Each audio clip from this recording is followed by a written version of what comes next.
한국과 가까운 이웃 국가라는 중국과 일본은 틈만 나면 한국의 각종 도발을 일삼고 있는 상황입니다. 현재 일본 정부가 도쿄올림픽 홈페이지 지도에서 독도를 여전히 삭제하지 않은 가운데 이번엔 군사 관련 지도를 공개하며 도발을 안기면서 한일 관계에 큰 먹구름이 들이우게 하고 있습니다.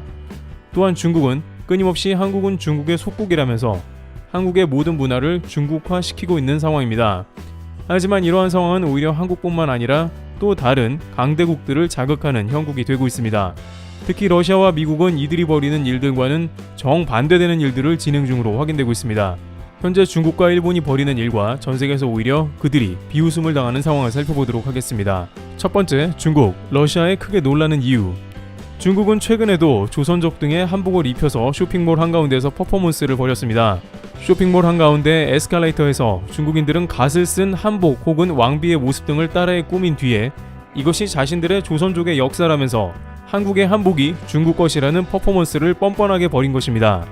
이제는 대놓고 한복을 공공연하게 동원하여 자신들의 문화로 여기는 파렴치함을 보이는데요. 중국의 이러한 유치함은 더욱더 가속화되었으며 심지어 손흥민에 대한 이야기도 다시 한번 나왔습니다. 중국 매체에서 손흥민이 산둥성의 순수한 중국 혈통의 후예이며 손흥민 조상이 손오공이라는 것입니다. 이는 과거에 수차례 나온 기사이기도 합니다만 이제는 놀랍게도 중국에서 진짜 그렇게 믿는 눈치이기도 합니다.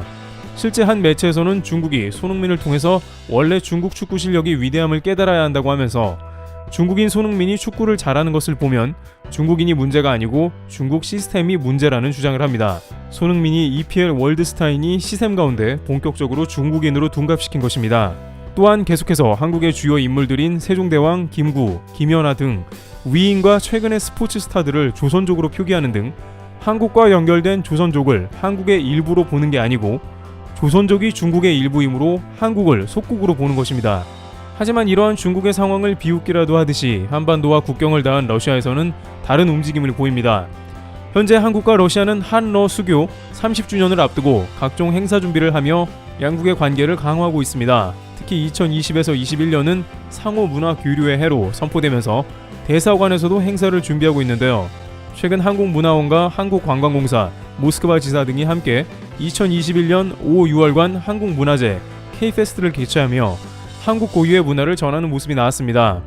해당 포스터에는 한복을 입은 사람들이 나와 있고 한국의 음식들이 다양하게 소개되는 등 주변국인 중국과 일본에서 불편해하는 장면이 포함됐습니다.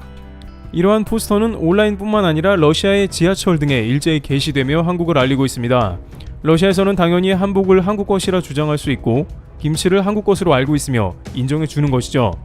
물론 러시아도 최근 중국과 사회주의 체제 국가 간에 다양한 협력을 강화하고 있는 모습이 있긴 합니다만 기본적으로 러시아와 중국은 오랜 앙숙이었으며 서로를 신뢰하지 못하는 면이 훨씬 더 큽니다. 러시아도 한국처럼 중국의 불법 조업 어선에 시달리다가 군함을 출동시켜 침몰시킨 적이 있고 러시아의 청정한 바이칼 호수를 중국 생수기업이 무분별하게 개발하려는 것을 퇴출시킨 바 있습니다. 러시아도 당연히 중국의 그러한 막무가내 근성을 누구보다도 잘 알고 있기 때문에 이럴 때 한국의 문화에 관해서 홍보할 때는 한국 중심에서 이야기를 전개하는 것입니다. 과거 러시아가 모라토리엄에 빠지고 일본을 비롯한 해외 기업이 대부분 철수했던 매우 어려웠던 시기에 러시아를 지켰던 많은 한국 기업이 있었기 때문에 한국은 지금 러시아와 다양한 경협을 진행 중인 것입니다. 러시아는 특히 연해주에 한국 기업에 혜택을 주며 입주시키고 경제개발 단지를 조성해서 중국이 애초에 대륙을 통해 동해로 진출하지 못하도록 막고 있다는 의견도 제시되고 있는 상황입니다. 국경을 맞닿은 국가들이지만 한 국가는 역사 왜곡을, 한 국가는 한국의 문화를 인정하며 홍보해주고 있습니다. 한편 일본은 최근 공개한 군사 관련 지도를 통해서 한국뿐 아니라 미국조차 폭발하게 하고 있습니다. 두 번째, 일본. 한국과 미국 동시에 자극 중. 일본 자위대가 자유롭고 열린 인도 태평양 구상을 홍보하겠다며 공개한 동영상에 독도를 다케시마로 표기해 한국의 영토 주권을 훼손하고 있습니다. 한국의 합참에 해당하는 일본 방위성 통합망료 간부가 최근 트위터와 페이스북 등에 올린 자유롭고 열린 인도 태평양 비전의 추진을 향한 대응이라는 동영상을 확인해 보니 동북아 일대에 보여주는 지도에 동해상에 다케시마의 영토 문제라고 기재된 장면이 등장했습니다.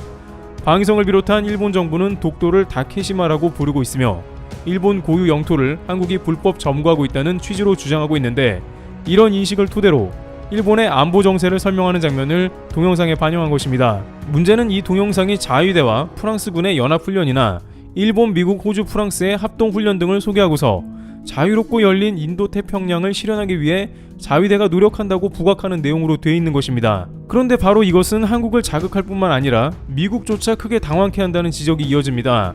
왜냐하면 자유롭고 열린 인도태평양 전략은 미국 주도의 중국에 대항하는 작전이기 때문인데요.